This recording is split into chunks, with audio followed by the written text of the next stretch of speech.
시청자 여러분 반갑습니다.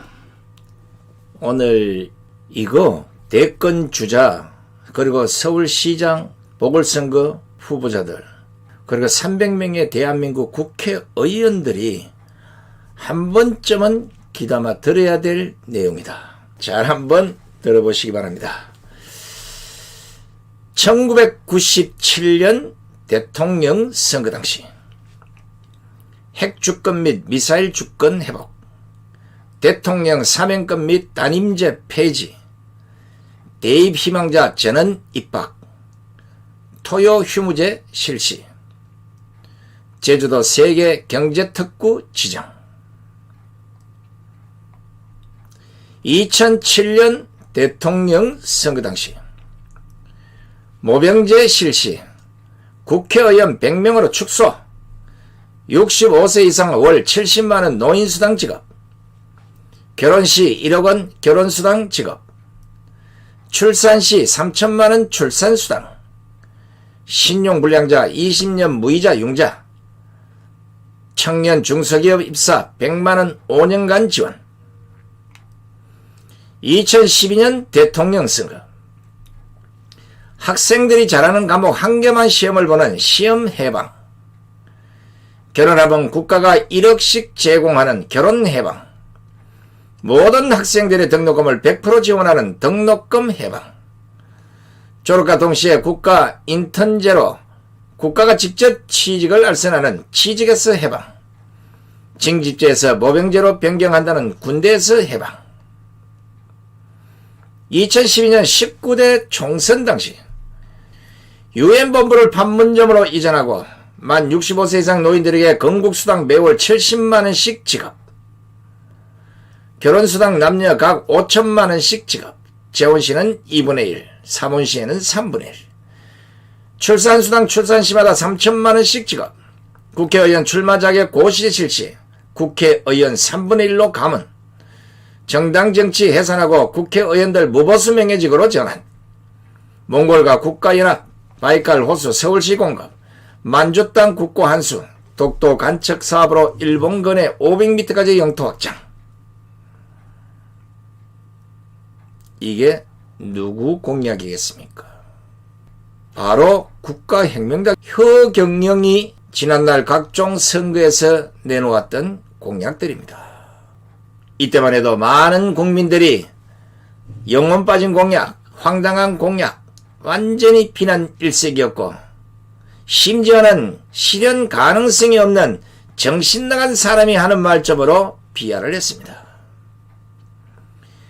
이 때문에 그 당시 많은 국민들과 정치인들은 허경영의 황당하게 보이는 그의 대선 및 총선 공약에 냉소적인 반응을 보였고 그를 대중의 인기에 영합하려는 기회주의자로 치부해버렸습니다. 그런데 놀라지 마십시오. 세월이 흘렀습니다.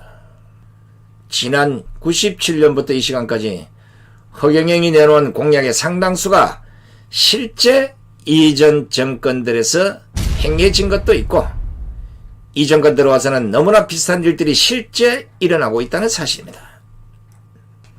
이 때문에 2021년 허경영은 대한민국 정치판에 또 소환이 됐습니다. 이번에는 황당하다고 치부했던 허경영 공약까지 함께 소환이 됐습니다. 보시다시피 4.7 재보궐선거를 앞두고 허경영의 이름이 정치권에서 공공연히 해자되고 있지 않습니까? 차기 대권 선두주자를 달리고 있는 이재명과 이낙연, 박영선, 나경원, 우상호, 오세훈에 이르기까지 여야 후보자 모두가 그들 스스로가 나도 허경영이다! 이렇게 부르짖고 있고 오히려 허경영보다 더한 공약들을 내놓는 후보자도 있습니다. 지금 대한민국은 앞으로 대통령을 해보겠다는 사람들이나 시장을 해보겠다는 사람들이 하나같이 허경영 따라쟁이를 하다 보니까 세간에는 이경영, 박경영, 우경영, 나경영, 오경영 이런 말들까지 나오고 있습니다.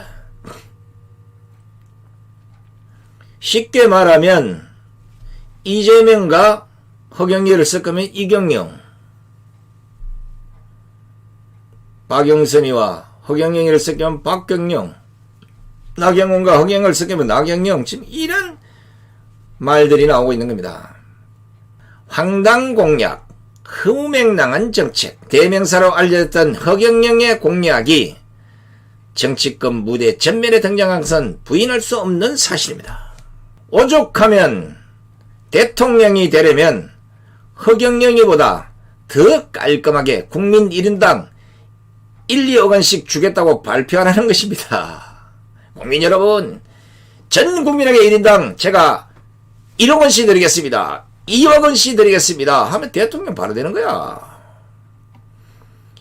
제가 개인적으로 판단하기에는 지금 대선 후보들이나 서울시장 후보들은 모두 이점에서 물러나야 한다고 봅니다. 이 사람들의 머릿속에는 국가와 국민은 없는 것처럼 보이기 때문입니다.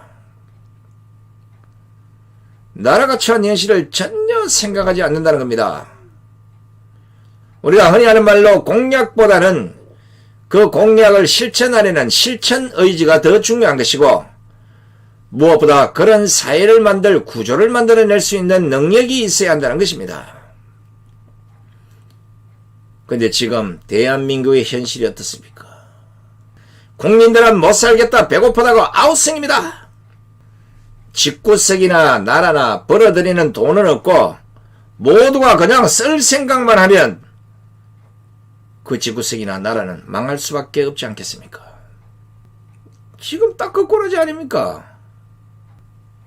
국가 정책은 자고로 원칙이 있어야 하고 우선순위가 있어야 하는 겁니다. 그래야만 상황 판단에 따라서 우선순위를 달리할 수 있는 겁니다. 다시 말하면 평시 우선순위가 정해져 있다고 해도 전쟁이 터지면 국가 예산을 우선순위에 국방에다 올인을 해야 될 것이고, 전염병이 돌면 국가 우선순위가 보건에 올인을 해야 할 것이고, 경제가 망가지면 국가 우선순위가 경제에 두어야 하는 것이 아니겠습니까? 근데 다 망가졌어, 우리나라는 지금. 지금 대한민국은 아시다시피 나라 빚은 1천조를 육박했고 실업자가 넘쳐나고 고용률은 최악 상황입니다. 기업이 무너지고 소상공인 자영업자들의 폐업은 줄폐업을 넘어서 도미노 현상까지 벌어지고 있습니다. 이런 경우 대권 후보자가 됐건 서울시장 후보가 됐건 잘못된 정책부터 뜯어고칠 생각을 해야 하고, 쉽게 말씀드리면 이런 공약들을 내놓으라는 겁니다. 무엇을 해야 되겠습니까? 돈을 벌어들여서 국가 경제를 살찌우는 기업들이 마음 놓고 기업활동을 할 수 있도록 친노조 반기업 정책을 폐지해야 하는 겁니다. 이미 엉터리로 완전히 판명난 소득 주도성장 정책, 탈원전 정책, 부동산 정책, 통일 정책, 친중 반미 정책, 이건 모두 본래의 상태로 돌려놓아야 합니다. 여기에 이 정권 각종 비리들을 덮기 위한 검찰개혁, 사법개혁, 공수처 설치, 중대범죄 수사청 설정, 엉터리 개혁으로 망가진 사법체계도 바로 잡아야 합니다. 허경영 공약 실현 가능한 것은 현실에 맞게 수정을 해서 적용하면 되는 것입니다. 국민들을 위하고 나라를 위한 것이라면 허경영 공약이 안 된다는 생각, 이거 뜯어고쳐야 합니다. 이재명의 돈 뿌리기나 이낙연의 돈 뿌리기가 허경영과 뭐가 다릅니까? 그러니까 국민들 사이에 찔끔찔끔 돈 뿌려서 약 올리지 말고, 내가 대통령이 되면 모든 국민들 1인당 1억에서 2억까지 그냥 주겠습니다! 이렇게 발표하는 거 아닙니까? 국민의힘 서울시장 후보 경선에 도전한 나경원이가 부동산 대책과 저출산 대책의 일환으로 1억 1,700만 원을 지원하는 내용의 공약을 발표했던데, 나경원 더 지르세요. 1억 1,700만 원 가지고 국민들이 까딱도 안 해. 그런데 머리만 잘 짜면 이거 충분히 해결할 수 있어요. 왜? 허경영의 그가 한 주장을 잘 한번 살펴보면 이유 있는 주장이 있다는 겁니다. 그가 공약 제안 당시에 했던 말, 바로 나라에 돈이 없어서가 아니라 도둑놈이 많아서 그렇다. 이 비판, 이게 바로 해결책의 정답이 아니겠습니까? 이 정권 들어와서 터진 각종 사건들 보십시오. 곳곳이 도둑놈들 아닙니까? 금융사기는 물론이고 태양광에 탈원전, 월성원전 1호기 경제성 조작, 그리고 쓸데없이 좌파 먹여 살리는 흩은 돈까지 서울시가 이 정부가 얼마나 뿌려댔습니까? 바로 이걸 차단하면 허경영이 말하는 것보다 더 많이 줄 수 있을 겁니다. 허경영도 서울시장 보궐선거 후보로 나선 사람입니다. 허경영 주장 중에 전체가 다가 됐든 일부가 됐든 황당하건 아니든 간에 저는 300명의 국회의원들이 반드시 새겨 들어야 할 것이 있다고 봅니다. 국회의원들이 일은 안 하고 국민들 스트레스만 주다 보니까 많은 국민들이 호응하는 허경영의 공약이 있다는 겁니다. 바로 1년에 국회의원이 받아가는 예산이 국회의원 300명, 보좌관 3,000명, 1조 8천억, 유지관리하는데 지자체는 1조 7천억 정도, 이거 다 없애버리면 4조 원이 전략되고 국가 예산도 70% 전략이 됐어. 그래서 한 400조가 남는데 이걸 국민들에게 돌려주면 된다는 것입니다. 국회의원들 긴장해야 합니다. 솔직히 국회의원들 하는 짓거리 보면 나라와 국민들에게는 백해무익한 사람들 아닙니까? 오죽하면 국민들이 국회를 없애라고 하겠습니까? 무엇보다도 대부분의 후보가 국민과 동떨어진 공약을 남발하면서 생긴 부작용이 아니냐 이겁니다. 무언가 좀 연구를 해서 진짜 국민을 위한 공약, 국가를 위한 공약 이런 걸 찾아낼 생각은 안 하고 빈둥빈둥 놀다가 허경영이 공약이나 살짝 바꿔서 내놓고 이 뭐하는 짓거리들입니까? 솔직히 대권 후보들이나 서울시장 후보들은 이런 현실 쪽팔린 줄 알아야 합니다. 이런 현상은 기성 정치인들이 건건이 판치는 포퓰리즘의 늪에 빠져서 정쟁과 사리사욕 추구 집단이 됐기 때문입니다. 국가와 국민을 바라보지 않는다는 겁니다. 더욱이 국민들이 이런 저급한 집단으로 낙인을 찍은 것도 모르는지 이제 와서는 허경영식 정책 따라하는 무능한 집단으로 조롱거리까지 되고 있다는 것입니다. 계속 이런 식이면 기성 정치 집단의 사익 추구 행태에 염증이 난 국민들의 정치 허무주의 때문에 허경영의 대선 공약이 혁명적으로 보일 수도 있습니다. 그래서 대한민국 300명의 정치인들이 정신을 차려야 된다는 겁니다. 대권 후보들, 대선 주자들, 서울시장 후보들 정신 차려야 됩니다. 허경영이 이렇게 말합니다. 큰 틀에서 국민에게 돈을 지급한다는 공약은 허경영이 30년 전부터 일관되게 주장해왔던 것이다. 어떤 사람도 나중에 내 공약을 거치지 않고는 더 개혁적이고 좋은 공약을 할 수 없도록 한 나의 길목전법에 걸려든 것이다. 길목전법. 허경영의 말이 황당한 것이 아니라 민주당이나 국민의힘이나 여타 군소정당들이 오히려 국민의 정서와는 더 멀리 떨어져 있다는 것을 반증하는 것입니다. 모든 후보들은 허경영의 공약보다는 그가 주장하고 있는 나라에 돈이 없어서가 아니라 도둑놈이 많아서 그렇다는 말부터 반드시 곱씹어 보시기 바랍니다. 지금 허경영이 배꼽을 웃고 있을 겁니다. 왜냐하면 자기가 10년 20년 전에 내놓았던 이 공약들을 지금 와서 전부 저것 것처럼 서로 니 잘났니 내 잘났냐 막 내놓으니까 허경영이 받을 때 뭘 하겠습니까? 내가 너무 일찍 나갔나? 너무 앞서 나가나? 내가 4차원인가? 물론 뭐 허경영이 지금까지 하는 거 보면 약간 우리가 보기에는 상당히 앞서가는 사람이에요.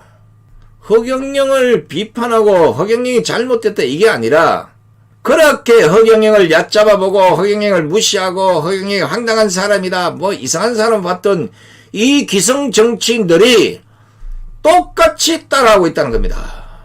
이게 되겠습니까? 제가 아까도 말씀드렸지만 나라가 잘못되어 가고 있으면 그 잘못되어 가고 있는 구조를 뜯어고칠 생각을 하고 그런 공약을 내놓아야 저 사람을 보면 나라가 다시 원상태로 돌아오겠구나. 뭐 이런 공약을 내놓아야 되지 않겠습니까?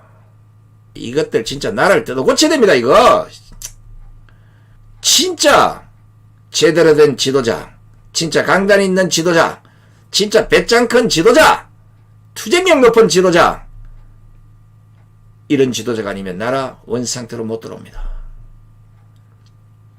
때려잡을 인간들은 모조리 때려잡아야 되는 것이고 북으로 보낼 놈들 싹 그냥 태워서 보내버려요.